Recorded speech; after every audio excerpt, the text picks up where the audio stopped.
మధ్యలో డాక్టర్లు కూడా ఉన్నారు. వారు కూడా అప్పుడు ఎమర్జెన్సీలో పాల్గొన్నటువంటి వీసాలో అరెస్ట్ అయినటువంటి వాళ్ళు. ప్రముఖంగా డాక్టర్ బాపురెడ్డి గారు, హోమియో వైద్య నిపుణులు మన మధ్యలో ఉన్నారు. డాక్టర్ బాపురెడ్డి గారు హైదరాబాద్లో వారు కొత్తపేటలో ఉంటారు.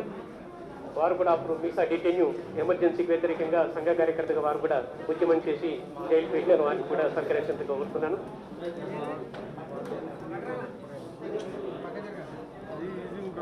డాక్టర్ బాబు, అట్లాగే డాక్టర్ హరిబాబు గారు ప్రముఖ వైద్యులు, వారు కూడా అప్పుడు ఎమర్జెన్సీకి వ్యతిరేకంగా పోరాటం చేసి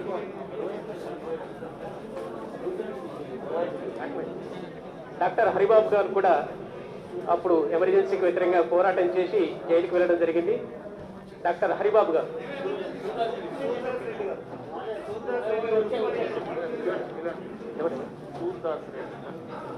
శ్రీ డాక్టర్ సూర్దాస్ రెడ్డి గారు కరీంనగర్, వారు కూడా మన మధ్యలో ఉన్నారు. అయ్యో అడ్వకేట్ డాక్టర్ సూర్దాస్ రెడ్డి గారు ప్రముఖ న్యాయవాది. అటుంచరే అటువైపు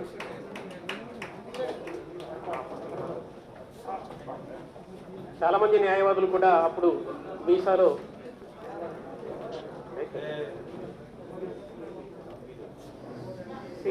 శ్రీ డింగిరెడ్డి అడ్వకేట్, వారు కూడా మహబూబ్నగర్ జిల్లా.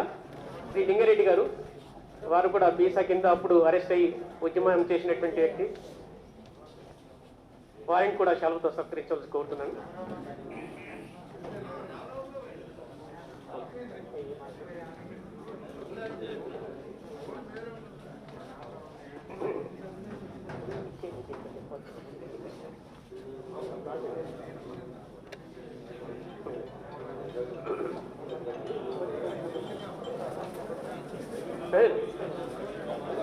పంచకర్మ గురించి, గోకర్మ గురించి వారు పుస్తకం రాశారు డాక్టర్ గారు. వారు కూడా మన యొక్క ముఖ్య అతిథి గారికి, గౌరవాధ్యక్షులకి వారి పుస్తకాలు అరేంజ్ చేస్తున్నారు డాక్టర్ గారు.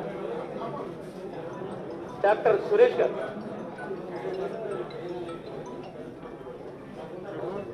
దయచేసి డాక్టర్ సురేష్ గారు ధన్యవాదాలు ప్రస్తావన చేస్తారు. దాని తర్వాత మనం జనగణమన ఉంటుంది, దాని తర్వాత మన కార్యక్రమం చేస్తాం.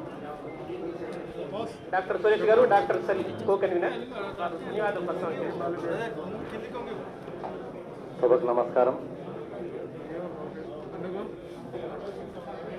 BJP doctor cell, BJP legal cell తరఫు నుంచి ఇక్కడ వచ్చేసిన అందరికీ పేరు పేరున అందరికీ ధన్యవాదాలు తెలుపుతూ, ముఖ్యంగా ఈరోజు అతిథి సిహెచ్ విద్యాసాగరరావు గారు, farmer governor Maharashtra, farmer minister, వాళ్ళు ఈరోజు చాలా మంచి నెరేషన్ ఇచ్చారు డార్క్ డేస్ గురించి, ఎమర్జెన్సీ డేస్ గురించి.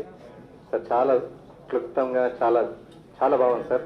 Thank you very much for your very good lucid description.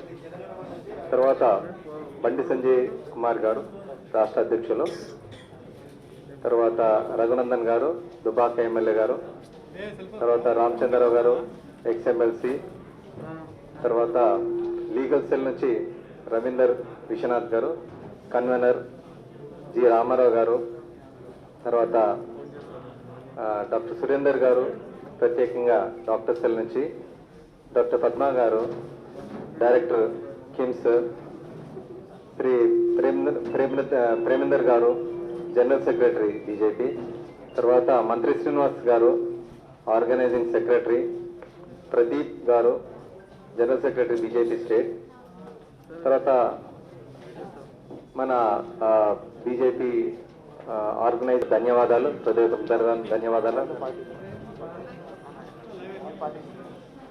ఇంకా ఎవరెవరైతే అందరు వచ్చారో అందరు కూడా పేరు పేరు ధన్యవాదాలు. థ్యాంక్ యూ వెరీ మచ్ అండి. డాక్టర్ పద్మానాయుడు గారు, వారు నీమ్స్ డైరెక్టర్, వారు ఈ యొక్క కోవిడ్-19లో మన యొక్క కార్యకర్తలకి చాలా హెల్ప్ చేశారు. కాబట్టి శాలతో సత్కరించాల్సిందిగా మన ముఖ్య అతిథి గారికి కోరుతా ఉన్నారు. డాక్టర్ పద్మానాయుడు గారు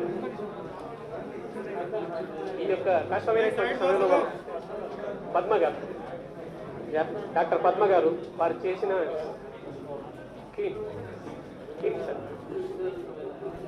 చేసినటువంటి సహాయం అమోఘమైనటువంటి ధన్యవాదాలు. జనగణమనతో ఈ యొక్క కార్యక్రమం ముగించుకుందాం. అందరం కూడా ఒకసారి జనగణమన. नायक जय हे भारत भाग्य विधाता, पंजाब सिंध गुजरात मराठा द्राविड उच्चल वंगा, विंध्य हिमाचल यमुना गंगा उच्चल जलधि तरंगा, तव शुभ नामे जागे. సంజయ్ గారు, మన ఎమ్మెల్యే గారు రఘునందన్ గారు, రామచంద్రరావు గారు, మంత్రి శ్రీనివాస్ గారు, రేవంత్ రెడ్డి గారు, ఇతర పెద్దలు, ఈనాటి ఈ కార్యక్రమం పాల్గొంటున్నటువంటి సోదరులు సోదరిమణులు, నేను ఆంజనేయులు గారు వచ్చినారని అనుకోలేదు. ఆంజనేయులు గారు వచ్చినందుకు మొదలు వారి గురించి చెప్పాలి. వారి వీరోచిత పోరాటం అత్యవసర పరిస్థితి కాలంలో అందరం జైల్లో ఉన్నప్పుడు జైల్లోకి పోవడం, జైల్లో ఉండడం కూడా కేవలం మా మనుషులుగా మేము పోలేదు, మాతో పాటు దెబ్బలు కానివ్వండి చాలా విపరీతమైనటువంటి హింసను ఎదుర్కొని అందరికి పోవడం జరిగింది. అయితే ఆంజనేయులు గారిని వారిని అరెస్ట్ చేసి ఆ ఆఫీసర్లను, పోలీస్ ఆఫీసర్ని మళ్ళీ నేను పేరిప్పుడు చెప్పుకోదలుచుకోలేదు. వారిని ఏ విధంగా కష్టపెట్టాలో మేము ఆ విధంగా కష్టపెట్టిన వాళ్ళను చివరికి మా దగ్గరికి వచ్చి క్షమాపణ కోరి వారి కన్నీరు గాల్చిన తర్వాత వదిలిపెట్టడం జరిగింది. ఇదే ఆంజనేయులు గారు వారిని వదిలిపెట్టినారు నుంచి. అయితే ఆంజనేయులు గారిని ఆర్ఎస్ఎస్ వారి అడ్రసెస్ కానీ కరపత్రాలు ఎక్కడి నుంచి వస్తున్నాయో కానీ తెలుసుకోవడానికి ఆయన వీప్ మీద క్యాండిల్ను కాల్చి, ఇప్పుడు మనం ఇక్కడ ఎంతమంది ఉన్నామో దాదాపు అన్ని సార్లు అన్ని చురుకులు పెట్టడం జరిగింది ఆయన వీప్ పైన. చాలా భయంకరమైనటువంటి గాయాలు. అయితే మరి ఆయన అరెస్ట్ చేసిన తర్వాత కోర్టులో ప్రొడ్యూస్ చేయాలి కాబట్టి కోర్టులో ప్రొడ్యూస్ చేయడం జరిగింది. మరి ఏ విధంగా ఈ కేసును బయటకు తీయాలి, ఆంజనేయులు గారి కేసు ఏ విధంగా రావాలి అని అనుకున్నప్పుడు మాకు సమాధానం వచ్చింది వరంగల్లో. మరి ఈ విధంగా ఆంజనేయులు గారిని చాలా బర్న్ చేయడం జరిగింది. ఏ విధంగా ఈ కేసును, ఆయన ఇంజురీస్ని ఏ విధంగా బయట పెట్టాలి మనం దేశవ్యాప్తంగా ప్రపంచవ్యాప్తంగా అంటే మేము సలహా ఇచ్చిన మన వాళ్ళందరికీ అప్పుడు క్వారియర్స్ ఉండేది, చాలా సమాచారం పంచుకునే వాళ్ళం, ధైర్యంగా అందరు పంచుకునే వాళ్ళం. వారికి మేము ఏం చెప్పడం జరిగిందంటే, ఆయన ఎట్లాగూ హాస్పిటల్ తీసుకుపోతారు, ఏదో హాస్పిటల్ నెప మీద హాస్పిటల్కి పోయి కొంచెం బాత్రూమ్కి పోయిస్తా అని చెప్పి పోవాలి. ఆయనప్పుడు పోలీసు వాళ్ళు కూడా ఉంటారు కానీ పోలీసు వాళ్ళు పక్కనే ఉండరు కదా, అక్కడ నిలబడి ఉంటారు వాళ్ళు. అంతవరకే బాత్రూంలో మంచి ఫోటోగ్రాఫర్తో మన వ్యక్తిని పెట్టాలి కార్యకర్త. ఈయన బాత్రూమ్ పోయిన తర్వాత ఇంకేం చేసేది లేదు, వెంటనే వీపును ఆ ఫోటో తీసేతని వైపుకు మళ్ళించి పెట్టి ఆయన ఫోటోగ్రాఫ్ తీస్తాడు. దాన్ని మనం ఈ విధంగా క్యారీ చేద్దాం, ఆ విధంగా క్యారీ చేయొచ్చు అనుకొని ఆ ఫోటో తీయించినాం. ఆ ఫోటోను లండన్లో సుబ్రహ్మణ్య స్వామి గారు లండన్లో ఉండేప్పుడు ఆయన తప్పించుకొని పోయినాడు, సిక్కు వేసి వేసుకొని పోయినాడు. ఆయన లండన్లో మన ఆంజనేయులు గారికి ఉన్నటువంటి ఇంజురీస్ ఫోటోగ్రాఫ్ను ఆయనకు అందించడం జరిగింది. ఆయన ప్రపంచవ్యాప్తంగా దాన్ని పబ్లిసిటీ చేసినారు. ఇందిరాగాంధీ గారి యొక్క నియంతృత్వానికి ఇది ఒక మరి రుజువు. ఇది ఇంత దారుణంగా భారతదేశంలో పరిస్థితి ఉందని చెప్పి ఉపయోగించినప్పుడు ఆంజనేయులు గారి యొక్క ఫోటోగ్రాఫు, ఆంజనేయులు గారి యొక్క ఉద్యమ పటిమ, అత్యవసర పరిస్థితి మరి ప్రభుత్వం ఎత్తివేయడానికి కోసం ఉపయోగపడదని ఈ సందర్భంగా మనం చెప్పక తప్పదు. అయితే నేను చాలా విషయాలు రాసుకొచ్చినాను కాబట్టి ఇవన్నీ కూడా మీరు చెప్తారని మీరు భయపడకండి. నేను కొన్ని విషయాలు మాత్రమే చెప్పి ముగిస్తాను. ఎందుకంటే మీరందరూ ఆర్టికల్ చూస్తున్నారు, చాలామంది అడ్వకేట్స్ ఉన్నారు, చాలా విషయాలు మీ అందరికీ తెలుసు. మళ్ళీ కొత్తగా చెప్పాల్సినటువంటి అవసరం లేదు. కానీ కొన్ని ఫిగర్స్ ఉన్నాయి కాబట్టి ఆ ఫిగర్స్ను మరి తక్కువ అంచనా వేయకుండా వాళ్ళని ఎవరైతే అరెస్ట్ అయినారో చనిపోయినారో దాన్ని మాత్రమే రాసుకున్నాను నేను. ఇది ఈ అత్యవసర పరిస్థితికి సంబంధించి నేను మహారాష్ట్ర గవర్నర్గా ఉన్నప్పుడు చాలా బాధపడ్డాను. ఎందుకంటే మా వాళ్ళు మా ఆఫీసు ఒక నా బయోడేటాలో ఈయన ఎమ్మెల్యే ఉన్నాడు, 3 సార్లు ఎంపీ ఉన్నాడు, మంత్రి ఉన్నాడు, తర్వాత ఒక ఏడాది జైల్లో ఉన్నాడు, అందరూ ఉన్నది బయోడేటాలో. మేము పెద్ద పెద్ద ఫంక్షన్ అయినప్పుడు మీకు తెలుసు, మహారాష్ట్రలో యూనివర్సిటీ ఫంక్షన్స్, ఒకసారి నామోజీరావు కూడా ఒక ఫంక్షన్ పొమ్మన్నాడు. చాలా 1000 మంది విద్యార్థులు అని చెప్పారు. చాలా మంది సంఖ్య బాగా పెద్దగా ఉంటుంది అక్కడ. నేను ఎక్కడికి పోయినా కూడా నేను మాట్లాడే ముందు ఇక నా బయోటా నా సంగతి చెప్పేది. అంత బాగానే ఉన్నది, ఎమ్మెల్యే ఎంపీ అంత బాగానే ఉన్నది, మంత్రి బ్రహ్మాండంగా ఉన్నది. కానీ ఒక సంవత్సరం పాటు జైల్లో ఉన్నాడని చెప్పగానే ఆ విద్యార్థులందరూ అటు ఇటు కదిలేవారు పాపం. వాళ్ళు ఈయన ఎందుకు జైల్లో ఉన్నాడేనే అంటే వాళ్ళ రూపురేఖలు మారిపోయేది. ఆ సీట్లో కూర్చున్న వాళ్ళు అది వరకు ఉన్నటువంటి వాతావరణం పోయేది. వాళ్ళ ముఖంలో విషాద ఛాయలు. అరే ఎందుకు ఈయన జైల్లో ఉన్నాడు? ఒకటిగా రెండుగా సంవత్సరం పాటు ఏం నేరం చేసిండు? ఏ దొంగతనమా, లేకపోతే డెకాయిటా, లేకపోతే ఇంకేదైనా చేసినాడా, మర్డర్ చేసినాడా, ఏంది అని పాపం వాళ్ళ. ఇది ఎందుకు చెప్తున్నానంటే నేను మళ్ళీ దాని గురించి మాట్లాడే ముందు నా స్పీచ్ అంతా పోయేది ఎక్కడ రాసిదా, నా స్పీచ్ నాకు అంతా పోయి ఈ ఎమర్జెన్సీ గురించి ఎక్స్ప్లెయిన్ చేయడానికి నేను ఏం చేయలేదు పాప, అన్యాయంగా పోయేలా చేరుకున్నాను. మీరు నా మీద అనుమాన పడకండి, నేను చెప్పే విషయాలు బాగా వినండి అని చెప్పడానికే నాకు 10 నిమిషాలు పట్టేది స్పీచ్లో. వెంటనే ఒకనాడు వచ్చిన తర్వాత, ఒకనాడు పెద్ద ఐఐటి ముంబై దానికి పోయిన తర్వాత ఇక నాకు సీరియస్ అనిపించి వెంటనే మా స్టాఫ్ అంతా పిలిపించి అందుకే తీసేయండి అని. ఈ గవర్నర్గా ఉన్నప్పుడు ఏదైనా తీసేయమంటే కూడా 10 మంది నడుతాడు, ఢిల్లీ నడుతాడు, ప్రెసిడెంట్ ఆఫీస్ నడుతాడు. నేను చెప్పిన I don't require that, immediately you must remove this, otherwise the very confuses ఉన్న ప్రాబ్లం ఉందని చెప్తే అది తీసి పడేసినారు. అప్పటి నుంచి ఫ్రీగా ఉన్నాను నేను. అయితే ఇందులో ఇది ఎందుకు చెప్తున్నానంటే అత్యవసర పరిస్థితికి సంబంధించి మేమే చేరిపోయినాం, మళ్ళీ మా వల్లనే అత్యవసర పరిస్థితి పోయింది, మళ్ళీ ప్రజాస్వామ్యాన్ని పునరుద్ధరించే విధంగా ప్రయత్నం చేస్తున్నామని చెప్పుకోవడం ఒకటి. కానీ అత్యవసర పరిస్థితి కాలము చాలా మనకు ప్రధానమైనటువంటి విషయం. ఇది ఇప్పుడు ప్రతి కార్యకర్త అత్యవసర పరిస్థితికి దారితీసిన ఇది పరిస్థితులు ఉన్నాయో వాటిని మనం మననం చేసుకొని ఏ విధంగానైతే అప్పటి ప్రభుత్వాన్ని భయకంపితులు చేసినాం, భయపెట్టాం. మనం బాగా మాట్లాడుతుంటాం, చాలా విషయాలు చెప్తుంటాం. పాపం మీడియా వాళ్ళకు తీరిక లేకుండా అన్నీ చెప్తూనే ఉంటాం, మనం చెప్తుంటారు వాళ్ళకి. ఎందుకంటే విషయాలు కూడా ఓసారి ఉండగా ఎన్నో టీవీలు అయిపోయినాయి, ఎన్నో పేపర్లు అయిపోయినాయి, వాళ్ళు కూడా విషయం దొరకాలి, ఇవన్నీ చేస్తూ ఉన్నారు. పాపం మనం బాగా రెస్పెక్ట్ చేస్తున్నారు, విచారించుతున్నాం.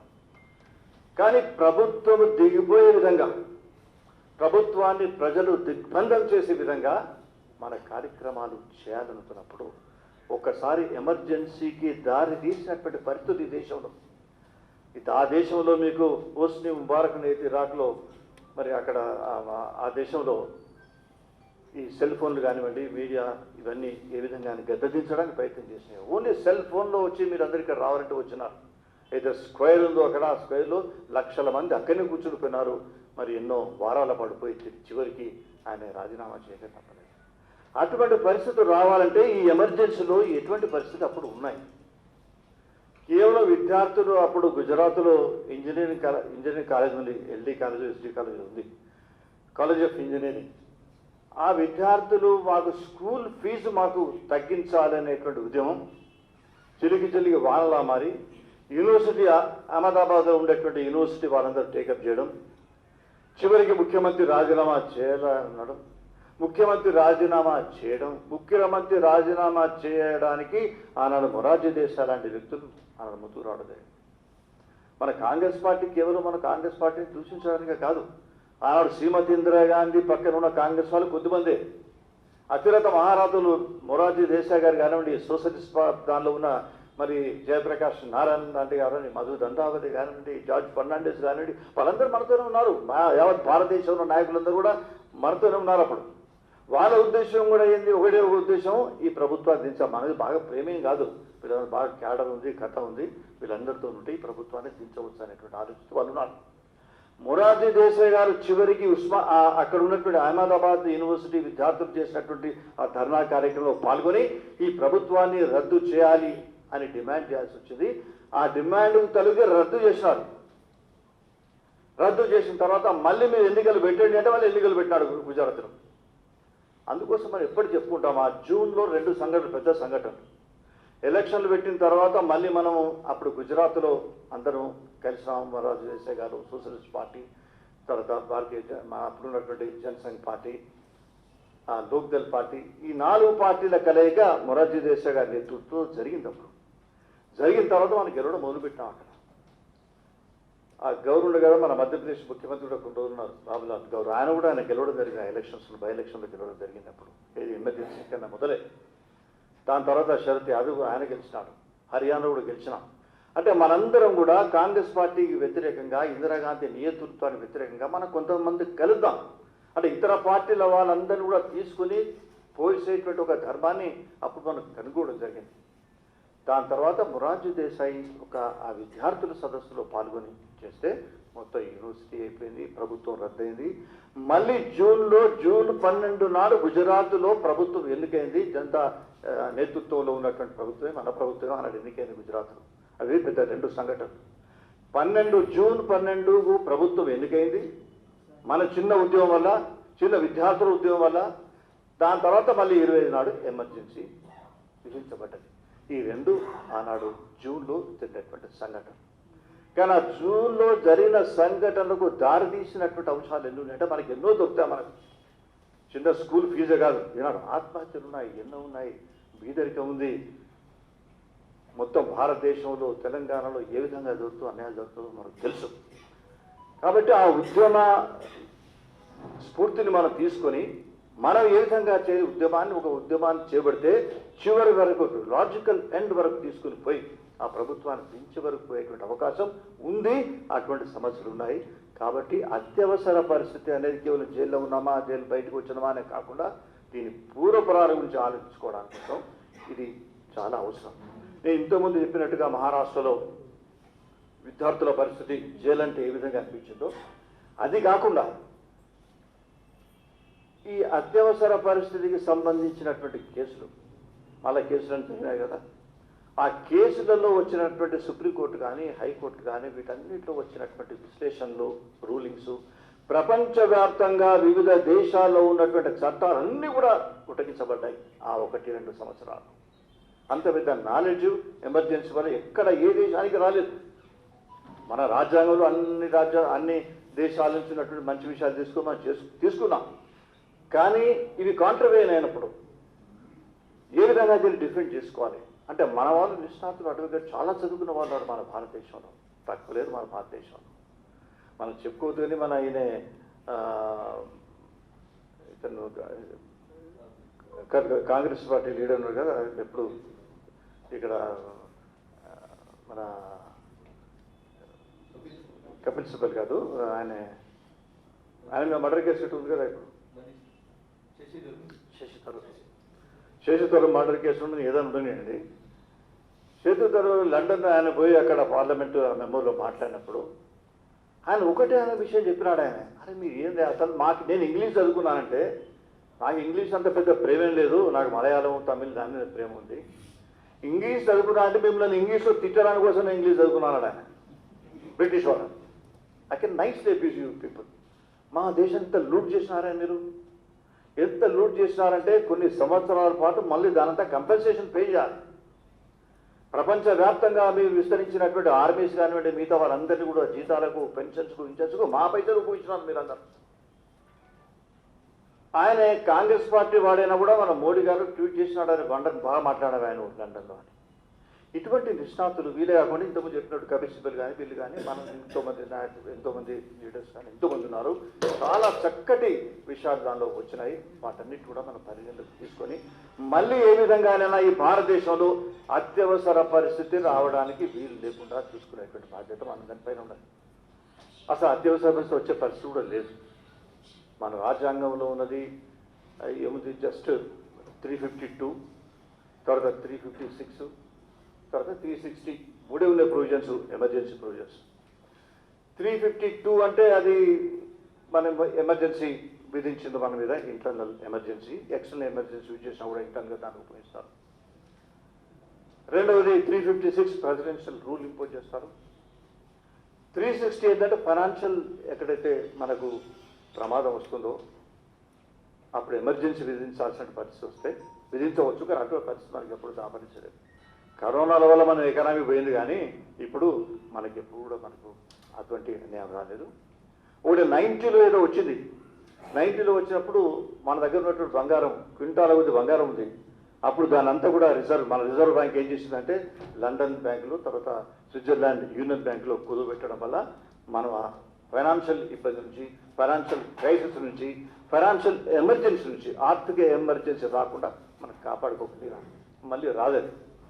ఇంత కరోనా వచ్చినా కూడా మన వ్యవసాయదారులు బ్రహ్మాండంగా మన ఆ వ్యవసాయ డెవలప్ చేసి వాళ్ళు మనకు అన్నం పెట్టేటువంటి పరిస్థితి మనకు ఉన్నది. మన దేశంలో అటువంటిది రాదు. 17th సెంచరీలో చూస్తే ప్రపంచంలో అసలు మొత్తం మన ఎక్స్పోర్ట్స్ కానీ ఇవన్నీ కూడా మనమే, దానికి మన రైతులు, రైతు కూలీలు, చేతివృత్తుల మీద ఆధారపడే కమ్మరి, కుమ్మరి, నేత, గీత, మాల, మాదిగా వీళ్ళందరూ ప్రొడ్యూస్ చేస్తున్నారు. యావత్ ప్రపంచవ్యాప్తంగా విలియం డ్యూరంట్ అంటే ఆయన చెప్తాడు, ప్రపంచవ్యాప్తంగా అసలు భారతదేశ వస్తువులు తప్ప ఎవరు లేకుండా 17th సెంచరీ అప్పుడు అంత పెద్ద ఉత్పత్తి చేసినాం. మళ్ళీ అటువంటి పరిస్థితి మనకు వస్తుంది కాబట్టి మళ్ళీ మనకు ఈ 3 తరహా ఉన్నటువంటి ఎమర్జెన్సీ పద్ధతులు ఏదైతే మన రాజ్యాంగంలో ఉన్నాయో 52 కానీ 56 కానీ 60 కానీ ఈ 3 రావు. ఎందుకంటే అంతర్గతమైన డిస్టర్బెన్స్ వచ్చే పరిస్థితి లేదు. ఎట్లుందా ఈ దేశం అంటే కొంతమందికి ఈయన బాగలేకపోవచ్చు, బీజేపీలో ఉన్న వాళ్ళు కొంతమంది ప్రజలకు నచ్చకపోవచ్చు, కాంగ్రెస్లో ఉన్న వాళ్ళు నచ్చకపోవచ్చు, అందరి మీద వ్యతిరేకత ఉండొచ్చు, మన బీజేపీలో కూడా వ్యతిరేకత ఉండొచ్చు కొన్ని సందర్భాల్లో. కానీ ఈ దేశాన్ని పరిపాలించే దక్షత, ఈ భారతదేశాన్ని ఒకటిగా ఉంచే శక్తి, పరిపాలించే శక్తి ఎవరికి ఉన్నదా అంటే 60% కన్నా ఎక్కువ నరేంద్ర మోడీ గారి పైన. ఈ నరేంద్ర మోడీ గారిలో మన దేశంలో అత్యవసర పరిస్థితి వచ్చే పరిస్థితి ఎక్కడ ఉంటుందండి? ఎక్స్టర్నల్ బంగ్లాదేశ్ కానీ మిగతా ఈ దేశాల వాళ్ళు వచ్చినప్పుడు, మన అప్పుడు పాకిస్తాన్ యుద్ధం అయినప్పుడు, చైనీస్ యుద్ధం అయినప్పుడు 62లో, తర్వాత 71లో పాకిస్తాన్తో యుద్ధం వచ్చినప్పుడు మనం బంగ్లాదేశ్ని లిబరేట్ చేసాం. అప్పుడు అత్యవసర పరిస్థితి వచ్చింది. ఎక్స్టర్నల్ అగ్రెషన్ పేరిట మనం పెట్టుకున్నాం. 6 మాసాలు పెట్టుకున్నాం. బంగ్లాదేశ్ 71లో వస్తే ఇప్పుడు 77 ఇక్కడ ఎమర్జెన్సీ విధించినప్పుడు కూడా బంగ్లాదేశ్ కోసం విధించినటువంటి అత్యవసర పరిస్థితి కూడా ప్యారల్గా ఉండేది. దాన్ని కూడా ఎత్తేయాలని అద్వానీ గారు వాళ్ళందరూ ధర్నా చేయడం అదొక ఉద్యమంలో భాగమైనప్పుడు. కాబట్టి ఈ ఇంటర్నల్ డిస్టర్బెన్స్ అనే సమస్య లేదు. నమ్మకం ఉంది ప్రజాస్వామ్యం మీద, మన భారతదేశ నాయకుల మీద, ముఖ్యంగా నరేంద్ర మోడీ గారి నాయకత్వం మీద. ప్రపంచ దేశాలు మన మీద ఏమైనా దాడి చేస్తాయనేది ఉన్నదా అంటే మీరు అభిమన్యు కదా, ఆయన మన అభినందన్, మన అభినందన్ పట్టుబడితే ఆయన పాకిస్తాన్కి పోయి బ్లాస్ట్ చేసి అక్కడ ఆయన కింద పడితే ఆయన కూడా పాకిస్తాన్ గడ్డ మీద ఉన్న ఎవడోడికి ఇది భారతదేశం అంటే భారత్ మాతకి జయ అన్నాడు. అతన్ని వెంటనే వదిలిపెట్టాలి నరేంద్ర మోడీ గారు ఒక లక్ష్మణ గీత గీస్తే అంతలోపే మొత్తం పాకిస్తాన్ ప్రభుత్వం ఆయనను మనకు చాలా గౌరవప్రదంగా అక్కడి నుంచి ఒక మినిస్టర్ వచ్చినట్టు వచ్చాడు. అసలు పాకిస్తాన్ అసెంబ్లీలో చర్చ ఎట్లా వచ్చిందంటే ఆయనను వదిలిపెట్టకపోతే, మళ్ళీ భారతదేశానికి అప్పగించకపోతే అసలు మన పాకిస్తాన్లోనే ఇంటర్నల్ ఎమర్జెన్సీ రావచ్చు, ఇంటర్నల్ డిస్టర్బెన్స్ రావచ్చు అనేటువంటి భయం పడ్డది వాళ్ళకు. అటువంటి చర్చలు జరిగినాయి. కాబట్టి మన భారతదేశం పైన కన్నెత్తి చూసేటువంటి శక్తి పాకిస్తాన్ కానీ, బంగ్లాదేశ్ కానీ, చైనా కానీ, ఇంకా ఇతర ఏ దేశానికి కూడా లేదనేటువంటి స్థాయికి భారతదేశ జవాన్లు కానీ, భారతదేశ వ్యవస్థ ఇప్పుడు చాలా పటిష్టంగా ఉంది. అయితే అత్యవసర పరిస్థితికి మనం వచ్చినప్పుడు అప్పుడు వీసా కింద maintenance of internal security act కింద 34,988 మంది అరెస్ట్ అయినారు అఫీషియల్గా. ఈ 34,988 మంది అరెస్ట్ కావాలంటే కలెక్టర్ ముద్ర, ఏ ముద్ర, ఆ ముద్రతో రికార్డుతో ఉన్నది. ఇదంతా రికార్డు లేకుండా ఎంతోమంది అరెస్ట్ అయిపోయి కొందరు నుంచి వదిలిపెట్టారు, కొంతమంది ఎన్కౌంటర్లు అన్నారు. అవన్నీ కూడా మనం తెలుసుకోవచ్చు. భారత రక్షణ శాఖ దాని కింద అయినటువంటి వాళ్ళు 75,818 మంది డిఐఆర్ కింద. ఇంతమంది అరెస్ట్ అయిన వాళ్ళు లెక్క ఉంటే అరెస్ట్ కాక అక్రమంగా ప్రతి పోలీస్ స్టేషన్లో దాంట్లో పెట్టారు. వేల మంది, లక్షల మంది చాలా బాధలు పడ్డారు. 19 మాసాలు జైల్లో ఉండడం అనేది సామాన్యమైనటువంటి విషయం కాదు. వాళ్ళ కుటుంబాలను కూడా సర్వనాశనం అయిపోయినాయి. ఇటువంటి పరిస్థితి అప్పుడు జరిగింది. మళ్ళీ దాన్ని పునరావృతం కాకుండా మనం కాపాడుకోవాలి. దీనికి ప్రధానమైనటువంటి ఆలోచన ఏంటంటే, ఒకడు తప్పు చేస్తే ఆ తప్పును తప్పించుకోవడానికి, రక్షించుకోవడానికి మళ్ళీ 10 తప్పు చేస్తాం. ఇందిరాగాంధీ యొక్క స్వార్థపూరిత రాజకీయం ఎట్లా ఉంది, స్వార్థం ఎట్లా ఉందంటే, ఆమెకు అలహాబాద్ హైకోర్టులో రాజనారాయణ గారు తీర్పిచ్చినప్పుడు, రాజనారాయణ గారు వారి కేసులో తీర్పు వచ్చినప్పుడు ఆమెను శిక్షార్హురాలుగా ప్రకటిస్తూ 6 మాసాలు 6 years డిబార్ అయినావు. మన చెన్నారెడ్డి గారికి అన్నట్టు ఆ రిప్రజెంటేటివ్ ఆఫ్ పీపుల్స్ యాక్ట్లో ఉంది. దాని ప్రకారంగా నువ్వు మళ్ళీ ఎన్నికలు రావడానికి వీల్లేదని మిగతా ఎన్నో కరప్ట్ ఛార్జెస్ నా మీద పెట్టడం జరిగింది. అవినీతి ఆరోపణలు ఉన్నాయి కాబట్టి జడ్జి గారు ఆమె జడ్జిమెంట్ డెలివర్ చేసే ముందు Indira Gandhi was summon to the court. భారతదేశ చరిత్రలో అసలు ఏ ప్రధానమంత్రి కూడా కోర్టుకు సమన్ చేయలేదు. ఆమెను సమన్ చేశాను. ఆమె సమన్ చేసి కోర్టుకు పోయే ముందు నేను ఇంతకుముందు చెప్పినట్టుగా గుజరాత్లో 73లో కానీ 74లో కానీ తర్వాత పాట్నాలో జయప్రకాష్ నారాయణ గారి యొక్క మరి అప్పుడు టోటల్ రెవల్యూషన్కు ఆయన కాలిచ్చినప్పుడు పాట్నాలో విపరీతమైనటువంటి జనం. పాట్నాలో టోటల్ రెవల్యూషన్కి ఇచ్చింది బీదరికం గురించి. బీదరికం, నిరుద్యోగం, ఈ విప్లవం ద్వారా భారతదేశంలో ఒక సోషలిస్ట్ రాజ్యం కానీ, సంక్షేమ రాజ్యం కానీ, సమానత కానీ, ప్రజలందరి యొక్క సమన్వయ, సామాజిక సమానత్వం గల సమాజాన్ని ఈ భారతదేశంలో సాధించాలంటే ఈ పార్టీ డెమోక్రసీతో కాదు. ఇది ఎట్టి పరిస్థితుల్లో కూడా మనం ఈ ప్రభుత్వాన్ని కూలదోసి మళ్ళీ ప్రభుత్వం తీసుకురావాలని జయప్రకాష్ నారాయణ గారు ఒక టోటల్ రెవల్యూషన్ అన్నప్పుడు అన్ని పార్టీ మనం కూడా కలిసాం, మన జనసమరం కలిసాం. పాట్నాలో బ్రహ్మాండమైనటువంటి ఆనాడు జరగడం జరిగింది. ఆయన మీద దాడి చేస్తే అప్పుడు ఇటువంటి ఎన్నో దాడులు ఎన్నోసార్లు అయితే మనకున్నటువంటి ఆర్ఎస్ నాయకులు కూడా ఎంతోమంది కూడా చేయడం జరిగింది. ఇటువంటి పరిస్థితి ఉన్నప్పుడు ఆమె నన్ను కోర్టుకు లాగుతున్నారు, అవమానపాలైంది అనేటువంటి విషయానికి ఆయన పోయిన తర్వాత ఈ శిక్ష పడిన తర్వాత ఇమ్మీడియట్లీ ఆనాడే మళ్ళీ జస్టిస్ ఆయన కృష్ణయ్య ఉన్నప్పుడు ఆయన ముందు పెట్టుకున్నప్పుడు ఆయనకు ఒక 6 మాసాలు ఆయనకు ఛాన్స్ దొరికింది. నువ్వు మళ్ళీ ఈ కేసు ఇదంతా అయ్యేంత వరకు you can continue as a prime minister. కానీ ఓటేసే హక్కు మాత్రం లేదు, నీకు జీతభత్యాలు తీసుకున్న హక్కు లేదు. సింపుల్ యూ కెన్ కంటిన్యూ అనేటువంటి ఆలోచన చేసింది. కాబట్టి నేను ఏం చేయాలన్నప్పుడు అంతకు ముందే కొన్ని కేసెస్ నడుస్తూ ఉన్నాయి ఈ రాజ్యాంగానికి సంబంధించి.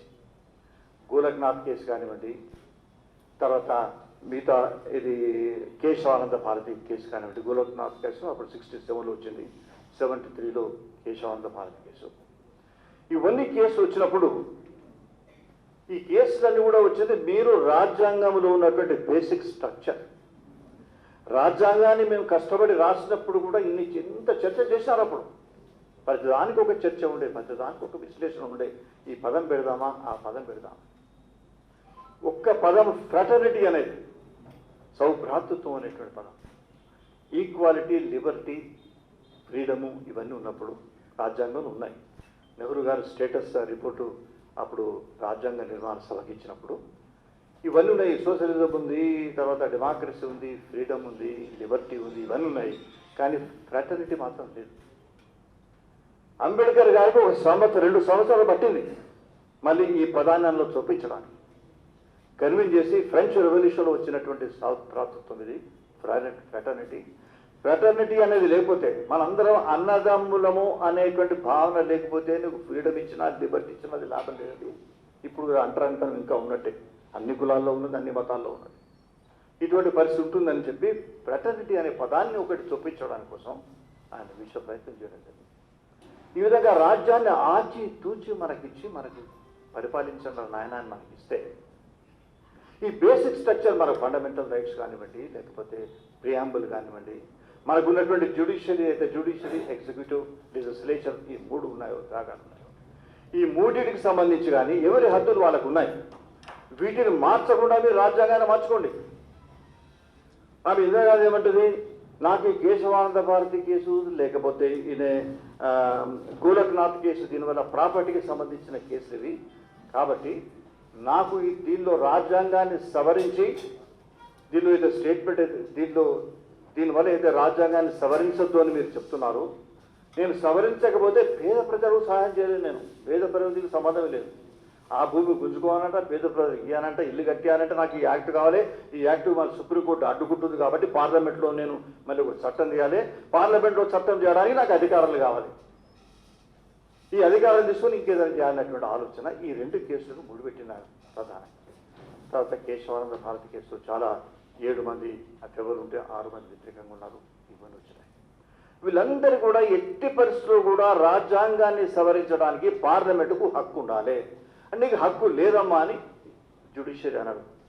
ప్రివ్యూ ప్రాసెస్ రాజ్యభవనాలు రద్దు చేసినప్పుడు దానికి సంబంధించి కానీ, గోలక్నాథ్ కేసులో కానివ్వండి, మిగతా ఎన్ని కేసులు అక్కడ ఉన్నటువంటి ఒక జిల్లా మన రాష్ట్రానికి సంబంధించిన పాపం బ్రహ్మానంద రెడ్డి ఆయన హోంమంత్రి ఉండే, తర్వాత రఘురామయ్య ఆయన పార్లమెంటరీ అఫైర్ మినిస్టర్ ఉండే.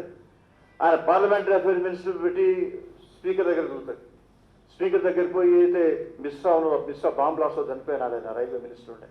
ఆ మిశ్రాకు వ్యతిరేకంగా ఒక కమిటీ ఉంది, ఆ కమిటీ పెడితే మా అందరం బదనామైపోతాం, కాబట్టి స్పీకర్ చెప్పండి ఆ మిశ్రా కమిటీ రద్దు చేయమనండి, తీసివేయండి. ఆయన పాపం జిల్లాని చాలా మంచివాడు కాబట్టి ఆయన నేను తీయాలంటే చివరికి నువ్వన్నా ఉండాలి, లేకపోతే నేను ఉండాలి. చిన్న పిల్లలు కొట్లాడుకుంటారు కదా, నువ్వు ఉంటావు లేకపోతే నేను ఉండాలని అట్లా కొట్లాడుకొని చివరికి అది లేకుండా చేసి ఇది ఒక చిన్న చిన్న విషయాలు. ఈవెన్ ఎమర్జెన్సీ అప్పుడు ప్రమాదాలు కూడా చెప్పలేదు అని.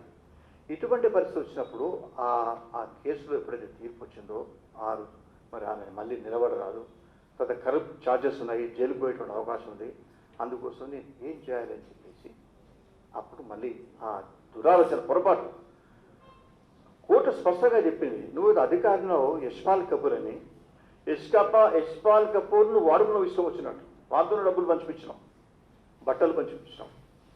అంతేకాకుండా religious symbol cow and calf ఏదైతే ఉందో అది కూడా తప్పదు. ఆ సింబల్తో నువ్వు కొట్టాను ఎలక్షన్లో. ఇవన్నీ కూడా చాలా దీంతో పాటు ఎన్నో పెట్టి కరప్ట్ ఛార్జెస్ కూడా ఆమె చెప్పడం జరిగింది. ఇక దీని తర్వాత మళ్ళీ ఎమర్జెన్సీని డిక్లేర్ చేసి ఎవరు తెలియకుండా ఆంధ్రలో కూడా పనిచేసింది. తర్వాత రాజ్యాంగాన్ని ఇవన్నీ సవరించేటప్పుడు వాళ్ళ ఆర్గ్యుమెంట్ ఏంటంటే, అరే జైల్లో ఉన్న ఒక వాజ్పేయి, అద్వానీ గారు మీరు జైల్లో ఉంటే ఏమవుతుందా, ఒక 10 మంది రాజ్యసభ సభ్యులు, 20 మంది లోక్సభ సభ్యులు, వీళ్ళతో మొత్తం రాజ్యం అంటున్న మాగర బొచ్చడంతో ఓ అంటే అంటున్నారు లోక్సభలో, రాజ్యసభలో మా సభ్యులు, కాంగ్రెస్ పార్టీ సభ్యులు, కాబట్టి మేము పాస్ చేసుకుంటాం అని రాజ్యాంగ సవరణ మొదలుపెట్టిన. రాజ్యాంగ సవరణ ఎట్లా మొదలుపెట్టిందంటే, మొట్టమొదలు రిప్రజెంటేషన్ ఆఫ్ పీపుల్స్ యాక్ట్ ఉంది కదా, ఆ యాక్ట్లోనే మరి 123, 6 ఏదో చాలా ఉన్నాయి అందులో సెక్షన్స్. అందులో కరప్ట్ ప్రాక్టీసెస్, అవినీతి పాల్పడడానికి సంబంధించి అందులో సవరణ చేసినారు. యాక్ట్ 40 of 1975 తీసుకొచ్చినారు. రిప్రజెంటేషన్ ఆఫ్ పీపుల్స్ యాక్ట్ను సవరించి ఆమె ఎన్నికల్లో ఎన్నికల్లో పార్టిసిపేట్ చేసిందో అప్పుడు చేసినటువంటి తప్పులను కూడా లెక్క చేయకుండా ఉండడానికి కోసం అప్పటి నుంచి వర్తించే విధంగా ఈ చట్టం చేసి అంతవరకు ఎక్స్టెండ్ చేసింది. Representation of people's act amend చేసి పడేసాం. అందులో ఏమనంటారు, ఆవులాగా గుర్తు ఉంటుందా, అది మన పూజ చేయొచ్చు, దానికి బొట్టు పెట్టచ్చు, కానీ ఎప్పుడైతే ఎలక్షన్ సింబల్ ఎలక్షన్ కమిషన్ ఇస్తుందో అది సింబలే, ఇక అంతే, దాంట్లో చర్చించడానికి వీలేదని ఒక అమెండ్మెంట్ చేసి పడేసా.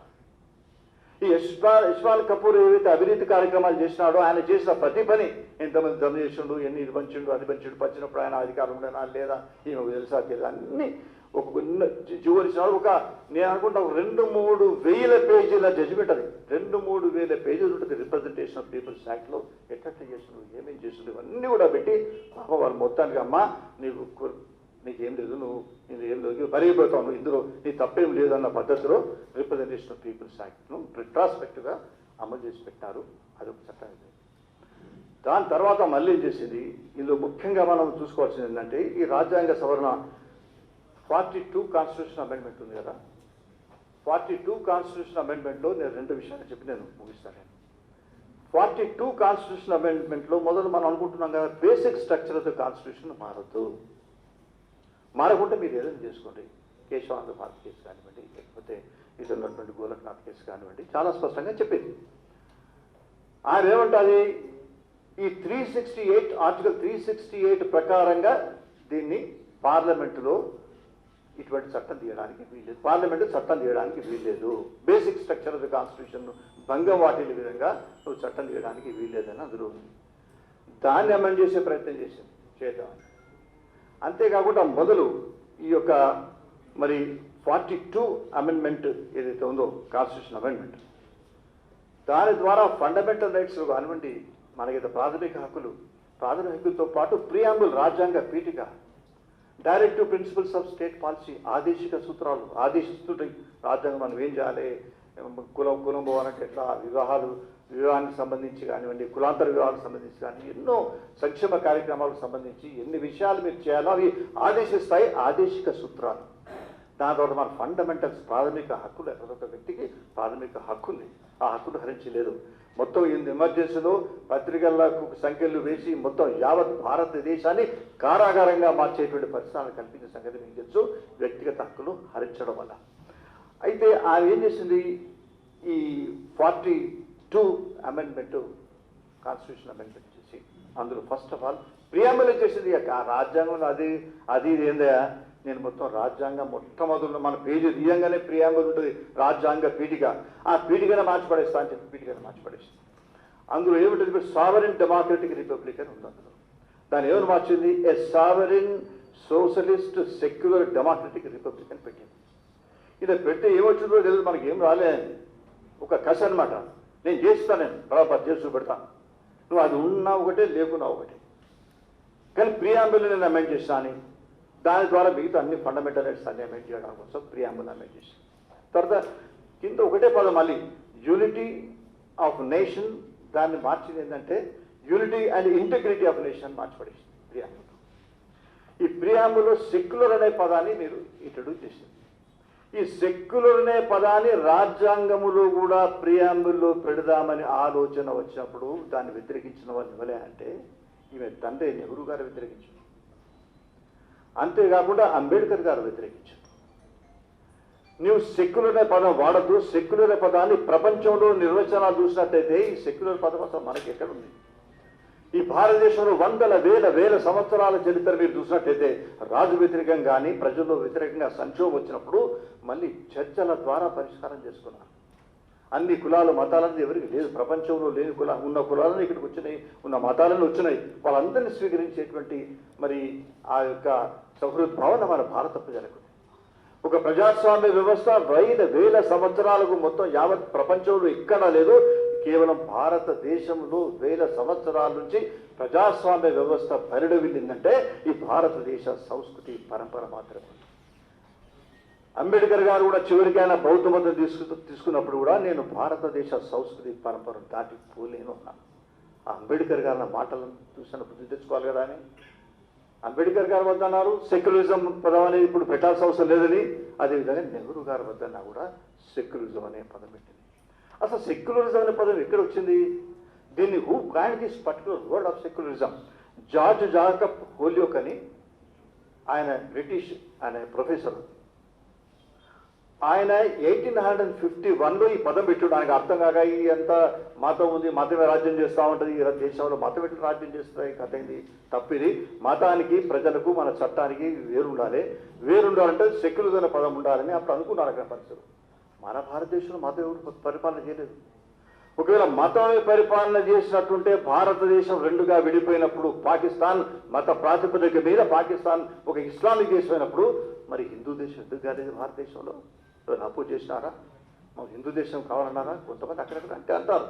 అత్యధిక సంఖ్య ఉన్న భారతదేశ ప్రజలు వాళ్ళ జీవితాల్లో వాళ్ళ సంస్కృతి పరంపరలో ఈ ప్రజాస్వామ్యం అనేది మరి అనువున ఉంది. కాబట్టి ప్రజాస్వామ్యం ఇక్కడ మళ్ళీ భారతదేశం ఒక సెక్యులర్ కాకుండా సర్వధర్మ సమభావన అనేటువంటి ఒక సంస్కృతిలో ఉన్నటువంటి మౌలిక విలువనే మళ్ళీ నిలిచింది. అందరిని కలుపుకొని మనం ఉన్నాం. దీనిలో నువ్వెందుకు అలా తీసుకొచ్చి పెడతావు సెక్యులరిజం అనే పదాన్ని? ఎందుకు తెచ్చి పెడతామంటే సెక్యులరిజం అంటే ఇదంతా ఒక హిందువులదే కాదు మిగతా ముస్లింలది క్రిస్టియన్లది చెప్పడానికి. ఎవడన్నాడు హిందువులని? ఇక్కడ హిందువులు అంటే భారతదేశం హిందూ దేశం అయిపోతుంది కదా. లేని విషయాన్ని చెప్పి మిగతా వాళ్ళకు ఒక అభద్రతా భావాన్ని కల్పించి తనకు తాను ఓట్లు కానీ తనకు తాను సమర్థించుకోవడానికి చేసినటువంటి ప్లాన్ ఈ మెయిన్ దీనిలో ఇది 42 అమెండ్మెంట్. 42 అమెండ్మెంట్ దీని ఒక మినీ కాన్స్టిట్యూషన్ ఆల్సో. దీనిగా భారత రాజ్యాంగం ఎంత ఉన్నది ఇది అంటున్నది. దానిలో చర్చలు అనేది నేను చూసినా అసలు కాన్స్టిట్యూషన్ దానికి ఇప్పుడు ఇంతకుముందు రిప్రజెంటేషన్ ఆఫ్ పీపుల్స్ యాక్ట్ ఏదైతే 1000 పేజీలు ఉందో ఈ 42 అమెండ్మెంట్కి సంబంధించి కూడా 1000 పేజీలలో ఇవన్నీ చదివే ఓపిక ఉండదు ఈ కాలంలో. ఈ 1000 పేజీలలో ప్రపంచవ్యాప్తంగా ఉన్న వివిధ చట్టాలు ఇంటర్ప్రిట్ చేసినారు ఇందులో. కాబట్టి మన యువతకు చాలా అవసరం. ఈ భారతదేశాన్ని ముందు తీసుకుపోవాలంటే ఈ ఎమర్జెన్సీ ఫలితంగా వచ్చినటువంటి చట్టాలన్నీ కూడా చదువుకున్నట్టయితే మంచి పరిజ్ఞానం వచ్చేటువంటి అవకాశం.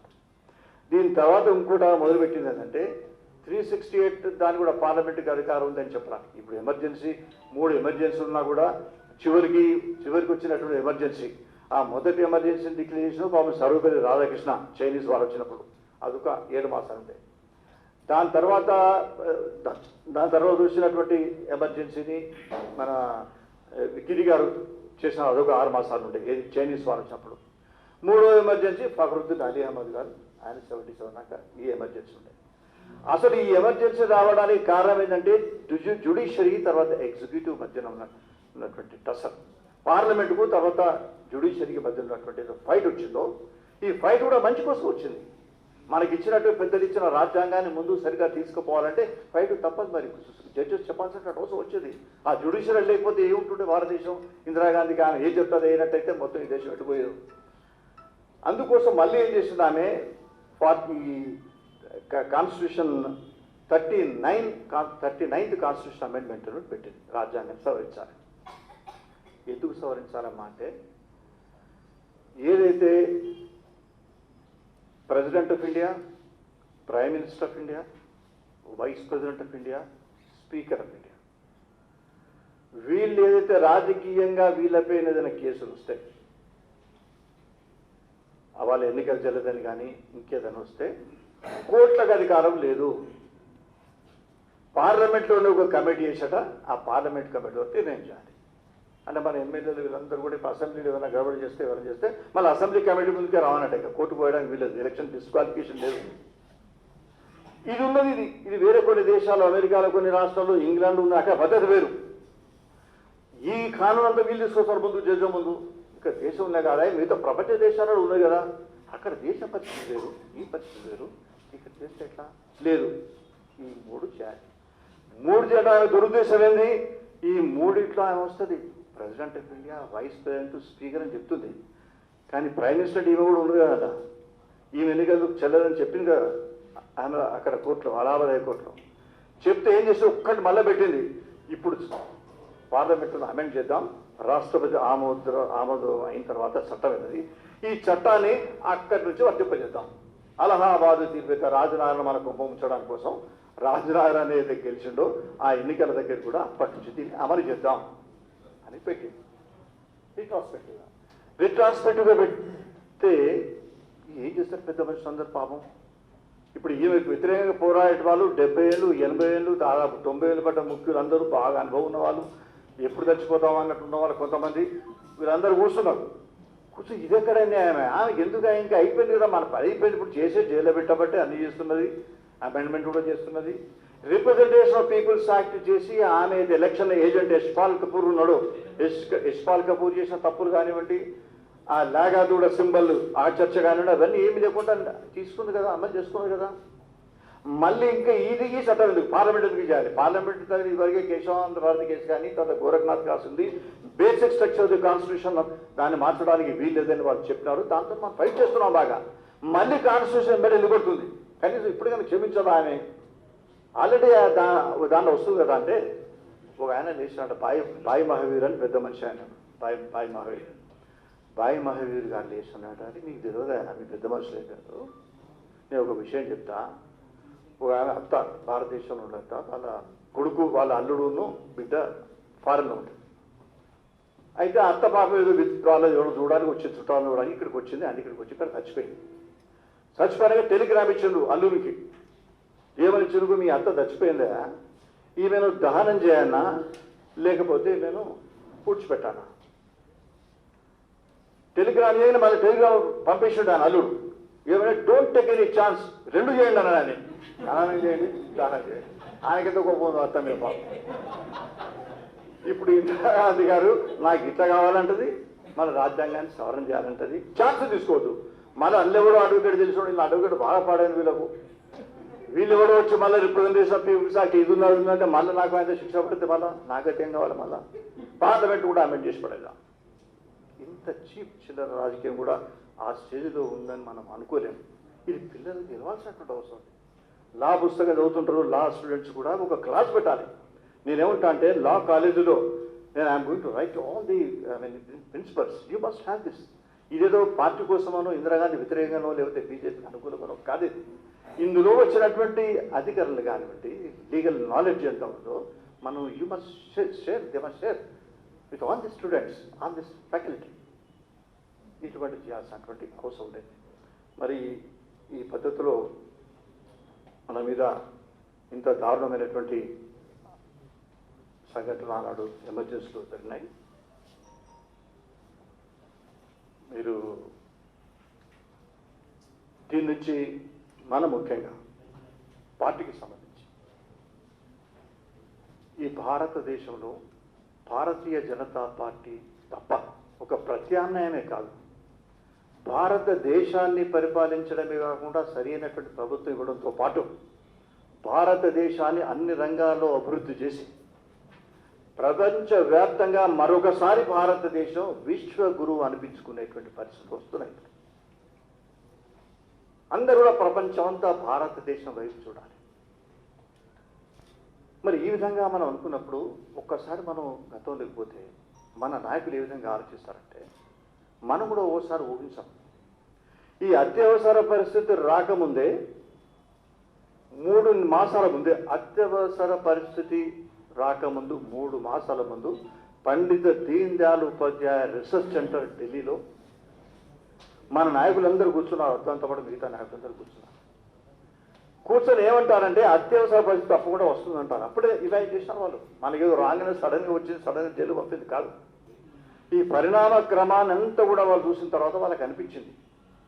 అంతేకాకుండా బంగ్లాదేశ్ అయితే లిబరేట్ అయిందో, లిబరేట్ అయిన తర్వాత అప్పుడైతే ఎమర్జెన్సీ మనం ఇంపోజ్ చేస్తాం, అది ఇంకా 77 దాకా ఉండింది, అది కంటిన్యూ అవుతుంది. అది ఆ ఎమర్జెన్సీ కంటిన్యూ అవుతున్నప్పుడే దానివల్ల మన దాంట్లో ఎన్నో రెస్ట్రిక్షన్స్, జార్జ్ ఫెర్నాండెస్ ఆయన చేసినటువంటి ఎడ్యుకేషన్స్ కానివ్వండి, రైల్వే ఎంప్లాయీస్ పెట్టడం, వాళ్ళందరూ ఇళ్ళకి వెళ్ళి బయటికి వేయడం, అసలు ప్రతిరోజు ఫైరింగ్, ప్రతిరోజు అరెస్టు, ప్రతిరోజు అటువంటి బీభత్సమైనటువంటి పరిస్థితి ఏర్పడ్డది. Because of the emergency which is already existing, that is external aggression thing, not internal aggression.